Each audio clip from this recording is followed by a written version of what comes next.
Why is it that higher consumption of highly processed food is associated with higher rates of cancer? And not just cancer.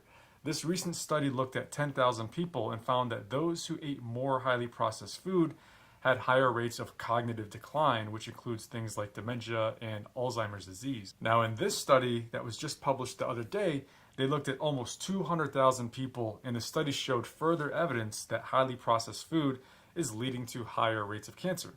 Highly processed food means you take food in its original form and then you subtract some things from that food, such as removing the insoluble fiber, and you also add things to that food, such as adding artificial flavors, preservatives, salts, and of course, added sugar. And 75% of the food in the grocery store is considered highly processed. This food includes things like frozen dinners, prepackaged soups, pizza, condiments, hot dogs, sausages, pepperoni, cold cuts, french fries, soda, chips, cookies, cakes, ice cream, donuts, and candy, just to name a few. The more processed food you eat, the less unprocessed food you eat. And so it becomes a double whammy when you're missing out on all the health benefits that come along with eating that unprocessed food. The study that I'm talking about, it specifically looked at the association between ultra-processed foods and 34 different types of cancer over a 10-year period. The amount of ultra-processed foods consumed by people in this study ranged from 9% of their diet all the way up to 41% of their diet. The researchers in this study looked at the patient's eating patterns and compared that with the medical records that listed their diagnoses, as well as the medical records that listed the number of deaths attributed to cancer.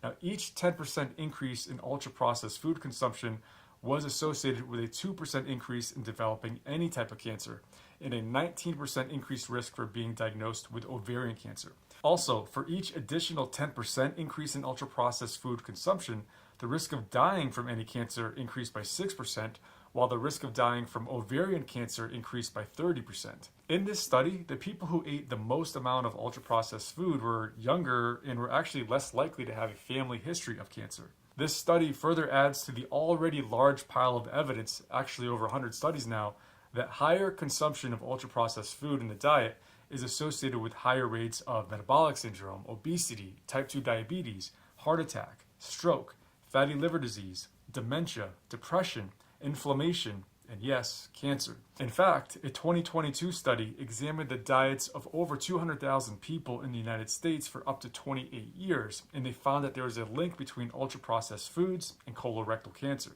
I actually made a video that talks about the real cause of colon cancer that gets into more of those details if you want to check that out right here. But for this video, what are the reasons that highly processed food is linked to higher rates of cancer? How does that actually happen?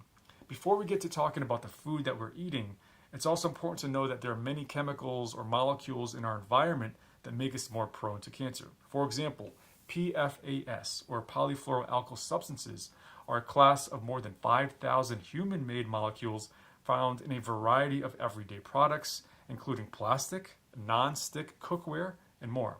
In certain areas, water supplies have been contaminated with these PFASs, and so drinking tap water in these regions is one of the most common means of exposure. Research currently suggests that PFASs are closely linked to a heightened risk of kidney and testicular cancer, as well as endocrine complications. That's why PFASs are also known as obesogens and endocrine disruptor molecules. But what about the processed food itself? But what about the highly processed food itself? What are the four main reasons as to why that's leading to higher rates of cancer? Main reason number one is that highly processed food contains lots of refined carbohydrates and or added sugar. And that's not good, as that makes cells more likely to incur genetic mutations that not only lead to cancer, but promote it. Every day, the cells of our body incur mutations in DNA. This is how cancer starts, and that's what's called cancer initiation. But our immune system fixes those mutations before things spiral out of control.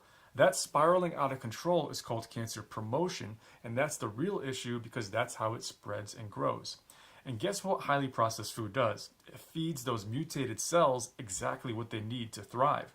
Now, over the last several decades, as we've generally eaten more and more processed food with more and more added sugar, the incidence of obesity-related cancers has gone up. Think things like colon cancer, kidney cancer, pancreatic cancer, and even liver cancer, especially for those who are aged in that 30 to 50 age bracket. So how is it that eating highly processed food like Domino's, Subways, Doritos, Oreos actually uniquely feeds the growth of the cancer cells? Well, the main culprit is the added sugar, which specifically supplies the backbone for the structural elements that allow the cancer cells to divide and conquer. For example, the ribose molecule comes from sugar. Ribose is what makes RNA, and deoxyribose is what makes DNA. And if you're a cancer cell that is dividing and growing, that means you need a lot of DNA and a lot of RNA. But that's only part of the story. Cancer cells import 200 times the amount of glucose compared to normal cells. Your cells contain an enzyme called PI3 kinase, which opens the glucose floodgates of the cell. If the cell were to open these glucose floodgates, there would be so much glucose that can be used to fuel the cell without needing mitochondria or oxygen. And this is why it's no coincidence that cancer cells and fetal cells, they both have rapid growth and they have high levels of this PI3 kinase enzyme. So, some very smart scientists asked themselves the question, well then, what if we could come up with a medication that blocks PI3 kinase, because that might actually stop cancer? And so came the development of PI3 kinase inhibitors. In fact, some scientists found that if you first cut down on insulin signaling by reducing the amount of dietary sugar and refined carbs, then that PI3 kinase inhibitors, they become much more effective.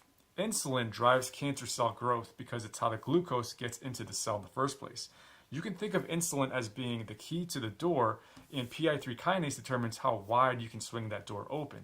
Insulin and PI3 kinase, they work in unison to flood the cell with glucose. But refined carbohydrates and added sugar are not the only reasons that highly processed food increases the cancer risk.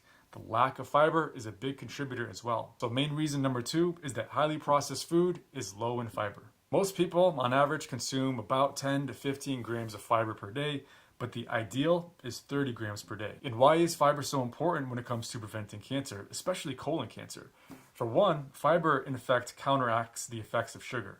Insoluble fiber, it combines with the soluble fiber to form this gel on the inside of the intestine, specifically in the duodenum, which reduces intestinal absorption by up to 25%. So this means slower digestion and absorption of that sugar, leading to a lower and a slower insulin release from the pancreas. Insoluble fiber also acts as a mild abrasive in the lumen of the colon, which dislodges and sloughs off those old dead cells, which are the cells that eventually lead to cancer. So basically, the insoluble fiber sweeps away those precancerous cells, thus reducing the risk. Just know that 99% of the bread that you see in the grocery store claims to have a lot of fiber, but that's soluble fiber that they add back to it after that wheat has already been processed. You can't add back the insoluble fiber, the bran part of the original wheat kernel. It's gone forever. So an example of unprocessed bread would be something like Ezekiel bread, which has to be kept refrigerated to keep it from spoiling. Okay, main reason number 3, nitrosamines. So let me ask you, is the meat that you eat, if you do eat meat, is it processed or unprocessed?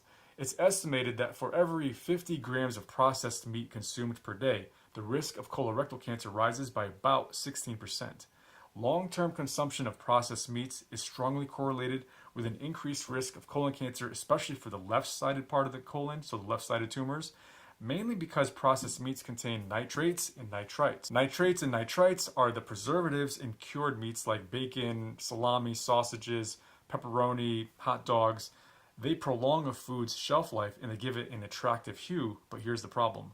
Nitrates turn into nitrites, which react with amino acids to form nitrosamines, which then react with nitrogen to form nitrosoureas.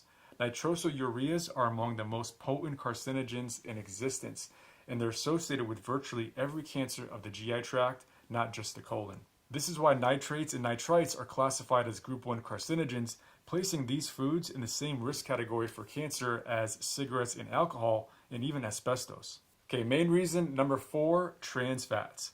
Most food you buy nowadays does not have trans fats, even the highly processed food. But are you secretly eating them without knowing it, and can that lead to cancer? Well, you can inadvertently make trans fats on your own, right on your stovetop. So let's say you cook with an unsaturated fat, like olive oil, which is healthy, right? But if that olive oil is heated past its smoking point, which is around 350 degrees Fahrenheit, guess what happens?